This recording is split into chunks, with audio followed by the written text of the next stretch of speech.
안녕하세요. 스스로 답을 찾는 수학 공부법의 저자, 대치세정학원에서 수학을 가르치는 정진우입니다.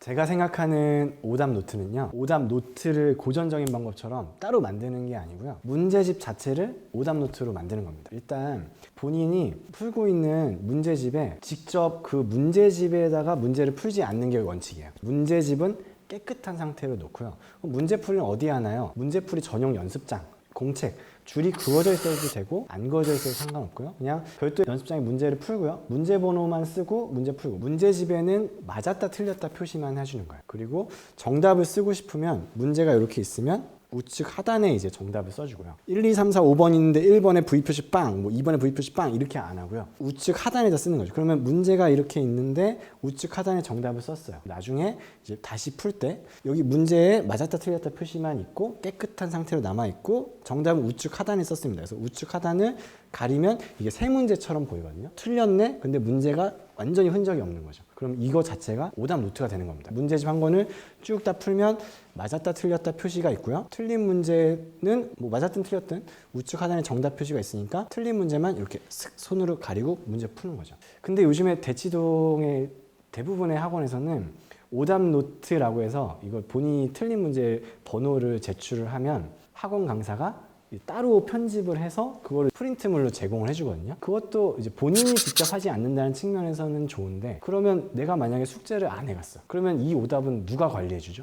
그리고 학원을 다니다가 학원이 좀 그래서 학원을 끊게 됐네요. 그러면 내 오답은 누가 관리해 줍니까? 학원을 바꿀 때마다 시스템이 계속 바뀔 텐데. 그러니까 본인이 자기주도 학습을 잘 하려면 본인이 오답 관리를 할 줄 알아야 되고요. 본인이 오답 노트를 따로 만드는 것은 아니고 문제집에 오답 관리하는 거를 저는 그걸 이제 오답 책이라고 불렀어요. 그래서 오답 관리가 엄청 중요하니까요. 그래서 이 방법대로 따라 하시면 문제집 자체를 오답 노트처럼 활용하실 수가 있습니다.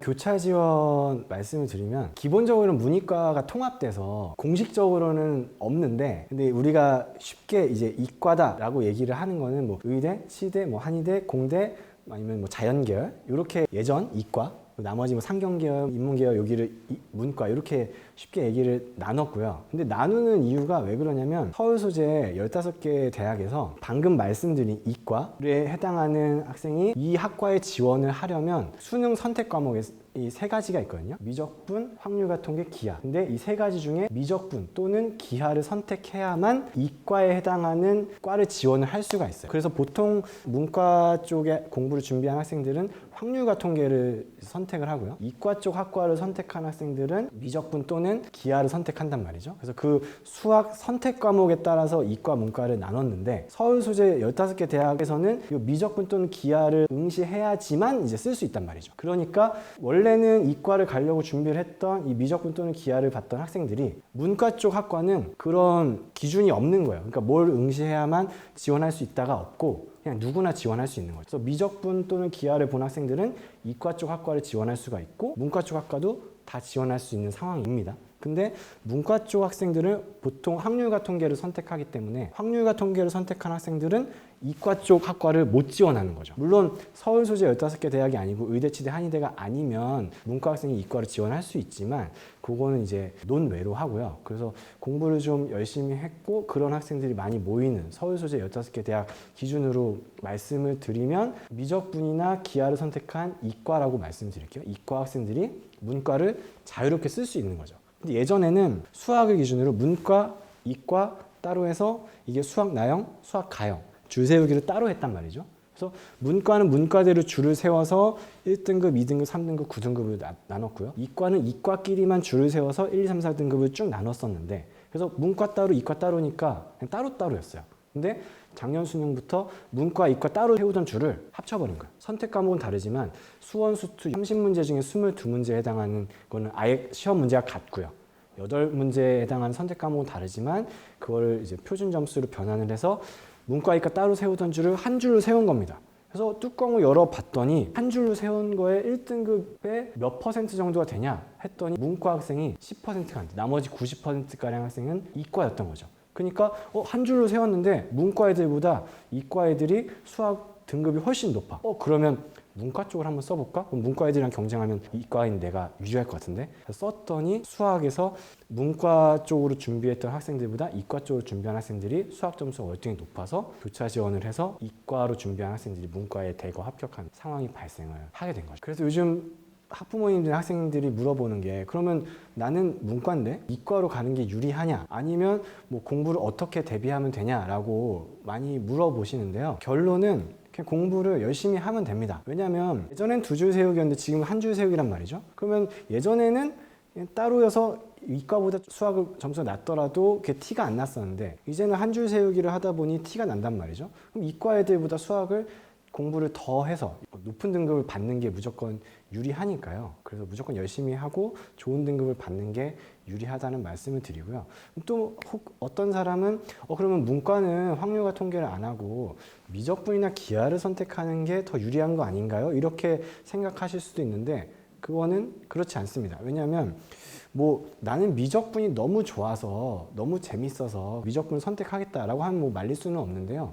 상대적으로 공부 난이도나 공부 양이나 이런 걸 따져봤을 때 확률과 통계가 개념이 쉽고 그리고 내용도 미적분보다 적고 그래서 공부 시간 투자로 봤을 때는 미적분보다 확률과 통계를 선택하는 것이 훨씬 문과 학생 입장에서는 맞거든요.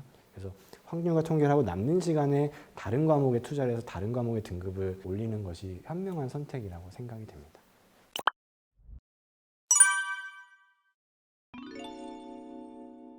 제가 기억에 남는 학생은 제가 대치동 학원에 있을 때인데 9등급 학생이래요. 9등급을 살면서 전 처음 봤어요. 왜냐면은 이제 고등학교 야구부가 있는 학교에 왼손 투수 이런 학생들도 9등급이 안 나와요. 왜냐면 찍다 보면은 9등급이 하위 4%이기 때문에 이게 진짜 좀 귀하거든요. 그래서 100명 중에 4명, 300명 중에 12명이기 때문에 어떻게 하다 보면 8등급도 나오고 7등급도 나오고 이러는데 진짜 좀 잘 못하는 학생이었어요. 못하는 학생인데 이 학생이 무슨 계기로 공부를 진짜 열심히 해야겠다는 생각이 깨우쳤나 봐요. 제가 깨우쳐 준 건 아니고 그 의지가 불타는 상태로 저한테 왔어요. 그래서 자기가 내신은 포기했다. 고3인데 수능을 잘 보고 싶다. 그래서 어떻게 하면 되느냐. 그래서 제가 제시를 해줬습니다. 일단 고1, 고2에 해당하는 수학상, 수학하에 아주 쉬운 개념서를 공부를 하자. 그래서 개념 공부하고요. 아까 말씀드린 유도과정 공부하고 말로 뱉어낼 수 있게 트레이닝 시키고 그 개념 밑에 있는 유제와 예제를 공부를 시켰어요. 그래서 그거를 쭉 공부를 하고 오답 관리도 같이 하고 그래서 수상수화 이렇게 하다가 부등식 모르겠어. 그럼 중3 개통도 써서 중3 앞에 연립부등식 몰라? 그럼 그 앞에 1차 부등식 해서 구멍난 개념을 메꾸고 그다음에 고1 과정은 이제 개념서 가지고 문제 풀고요. 그다음에 유형서 딱 한 것만 보고 센 문제집 한 권 보고 또 오답 관리하고요.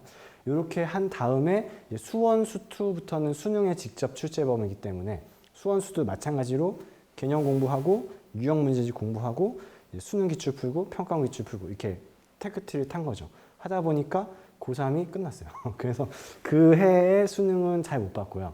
근데 그거를 이제 6개월 만에 수능을 잘 볼 수 있는 몸을 만드는 거는 불가능하거든요. 근데 본인이 한 해 더 할 생각이 있다. 그리고 또 의지도 있었어요. 숙제 내주면 양이 좀 되더라도 어떻게든 많이 풀려고 하고 해서 1년을 더 해서 그래서 수원 수투하고 기출문제 풀고요. 그다음에 유형 문제집 풀고요.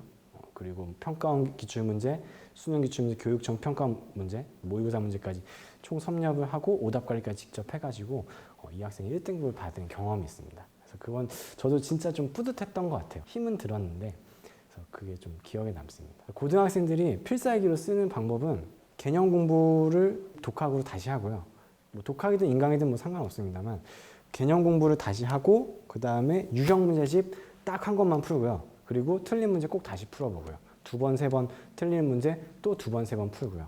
그래서 개념서 하나, 유형 문제집 하나, 그 다음에 수능 기출, 수능을 출제하는 평가원 기출, 그리고 고2, 고3 교육청 모의고사 있거든요.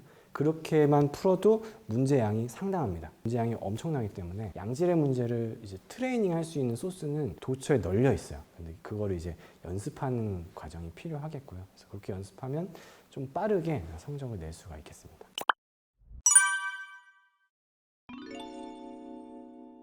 먼저 학부모님께는 자녀분들을 무조건적으로 전적으로 믿어주셨으면 좋겠다라는 말씀을 드리고 싶습니다.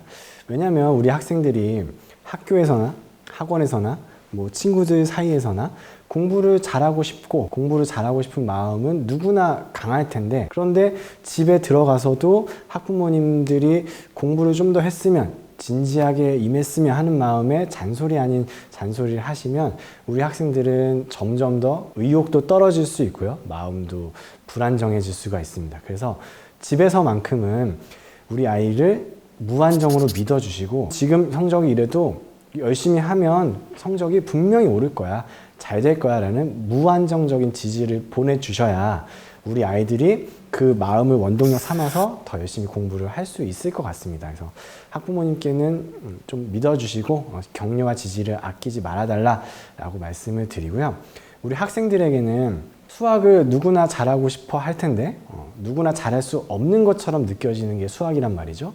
그래서 수학을 잘하는 방법이 분명히 있고요. 올바른 방법으로 노력을 투자해서 이제 효율적으로 공부를 해야 성적이 오르게 되거든요. 그래서 그런 방법을 잘 익혀서 공부를 해주셨으면 좋겠고요. 전국의 많은 학생들이 수학을 어려워하기 때문에 바꿔 말하면 이건 엄청난 기회일 수 있어요.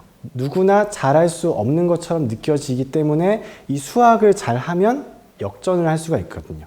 그래서 비정하지만 입시는 상대평가이기 때문에 상대적으로 잘하면 역전이 가능하다는 얘기니까 수학을 잘하는 게 엄청난 기회일 수 있다는 얘기입니다. 그래서 올바른 공부법을 체화를 해서 열심히 노력해서 원하는 성적을 받으시길 바라겠습니다.